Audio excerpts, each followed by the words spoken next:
Hello ಗೆಳೆಯರೆ, welcome to S S ಪ್ರೀಚಿನ್ Kannada channel. ಈ ಒಂದು ವಿಡಿಯೋದಲ್ಲಿ ಸೌರವ್ಯೂಹ ಸೌರವ್ಯೂಹವನ್ನ ಇಂಗ್ಲಿಷ್ ನಲ್ಲಿ ನಾವೇಂತೀವಿ ಸೋಲಾರ್ ಸಿಸ್ಟಮ್ ಅಂತ ಕರಿತೇವೆ, ರೈಟ್? ಹಾಗೆ ಈ ಒಂದು ಸೌರವ್ಯೂಹದ ಬಗ್ಗೆ 10 ಸಾಲಿನ ಪುಟ್ಟ ಪ್ರಬಂಧ ನೋಡ್ತಾ ಹೋಗೋಣ. ಹಾಗೆ ಈ ಒಂದು ಮಾಹಿತಿ ಅಂತ ಇಷ್ಟು ಆಯ್ತಾ, ಇಷ್ಟು ಹೋದ್ರೆ ಒಂದು ಲೈಕ್ ನೀಡಿ. ಒಂದು ಲೈಕ್ ಅನೇಕ ವಿಡಿಯೋ ತೆಲುಗು ಪ್ರೋತ್ಸಾಹ ತುಂಬಾ ಸಿಗುತ್ತೆ. ಇನ್ನೊಬ್ರು ಶೇರ್ ಮಾಡಿ, ಇನ್ನೊಬ್ರು ಚಾನಲ್ ಸದ್ಯ ಇಂಥ ಅನೇಕ ವಿಡಿಯೋ ಚಾನಲ್ ಸಬ್ಸ್ಕ್ರೈಬ್ ಆಗಿ. ಹಾಗೆ ಈ ಒಂದು ವಿಡಿಯೋ ನೋಡ್ತಾ ಹೋಗೋಣ ಬನ್ನಿ. ಮೊದಲನೇ ಪಾಯಿಂಟ್ ನೋಡಿ, ನಮ್ಮ ಸೌರವ್ಯೂಹವು ಗ್ರಹಗಳು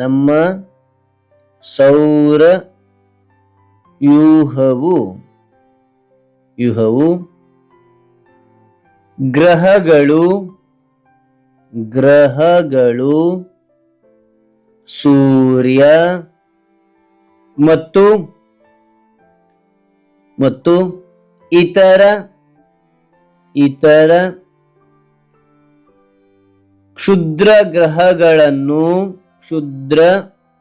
ಮತ್ತು ಇತರ ಕ್ಷುದ್ರ ಗ್ರಹಗಳನ್ನು ಒಳಗೊಂಡಿದೆ. ಮತ್ತು ನೋಡಿ, ನಮ್ಮ ಸೌರವ್ಯೂಹವು ಗ್ರಹಗಳು, ಸೂರ್ಯ ಮತ್ತು ಇತರ ಕ್ಷುದ್ರ ಗ್ರಹಗಳನ್ನು ಒಳಗೊಂಡಿದೆ. ಓಕೆ, ಎರಡನೇ ಪಾಯಿಂಟ್ ನೋಡಿ, ನಮ್ಮ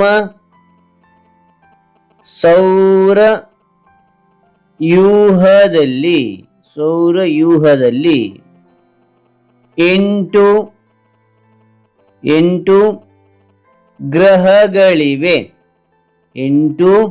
ಗ್ರಹಗಳಿವೆ. ನಮ್ಮ ಸೌರವ್ಯೂಹದಲ್ಲಿ 8 ಗ್ರಹಗಳಿವೆ. ಮೂರನೇ ಪಾಯಿಂಟ್, ಸೂರ್ಯ ಕೇಂದ್ರದಲ್ಲಿದ್ದು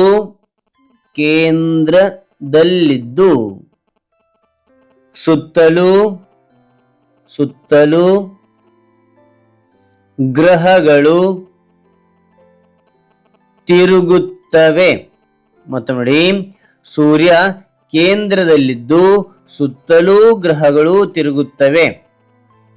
ನಾಲ್ಕನೇ ಪಾಯಿಂಟ್, ಗ್ರಹದ ಮಾರ್ಗವನ್ನು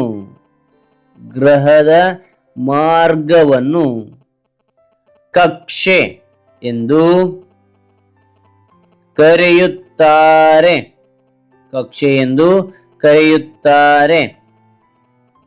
ಐದನೇ ಪಾಯಿಂಟ್, ಬುಧ ಗ್ರಹವು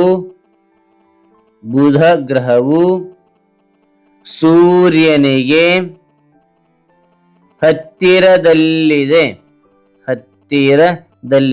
ಮತ್ತು ನೋಡಿ, ಬುಧ ಗ್ರಹವು ಸೂರ್ಯನಿಗೆ ಹತ್ತಿರದಲ್ಲಿದೆ. ಆರನೇ ಪಾಯಿಂಟ್, ನೆಪ್ಚ್ಯೂನ್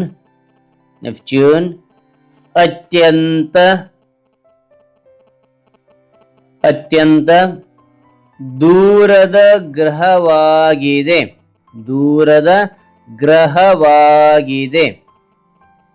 ಏಳನೇ ಪಾಯಿಂಟ್,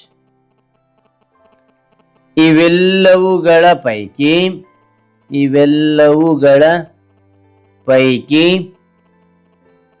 ಗುರುವು ಅತ್ಯಂತ ದೊಡ್ಡ ಗ್ರಹವಾಗಿದೆ. ಓಕೆ, ಮತ್ತೊಮ್ಮೆ ನೋಡಿ, ಇವೆಲ್ಲವುಗಳ ಪೈಕಿ ಗುರುವು ಅತ್ಯಂತ ದೊಡ್ಡ ಗ್ರಹವಾಗಿದೆ. ಎಂಟನೇ ಪಾಯಿಂಟ್ ನೋಡಿ, ಭೂಮಿಯು ಸೂರ್ಯನಿಂದ ಮೂರನೇ ಗ್ರಹವಾಗಿದೆ. ಓಕೆ, ಮೊದಲನೇ ಗ್ರಹ ಬುಧ, ಎರಡನೇ ಗ್ರಹ ಶುಕ್ರ, ಇದು ಮೂರನೇ ಗ್ರಹ ಭೂಮಿ ಆಗಿರ್ತಕ್ಕಂಥದ್ದು. ಓಕೆನಾ? ಒಂಬತ್ತನೇ ಪಾಯಿಂಟ್ ನೋಡಿ, ನಮ್ಮ ಸೌರವ್ಯೂಹವು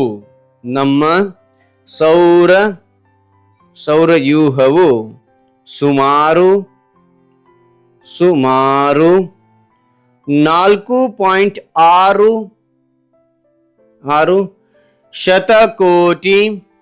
ಶತಕೋಟಿ ವರ್ಷಗಳ ಹಿಂದಿನದು. ಮತ್ತು ನೋಡಿ, ನಮ್ಮ ಸೌರವ್ಯೂಹವು ಸುಮಾರು 4.6 ಕೋಟಿ ವರ್ಷಗಳ ಹಿಂದಿನದು. 10ನೇ ಪಾಯಿಂಟ್, ಕ್ಷೀರಪಥವು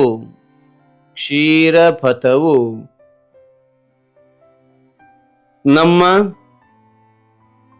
ಸೌರಮಂಡಲವನ್ನು ಹೊಂದಿದೆ. ಮತ್ತು ನೋಡಿ, ಕ್ಷೀರಪಥವು ನಮ್ಮ ಸೌರಮಂಡಲವನ್ನು ಹೊಂದಿದೆ.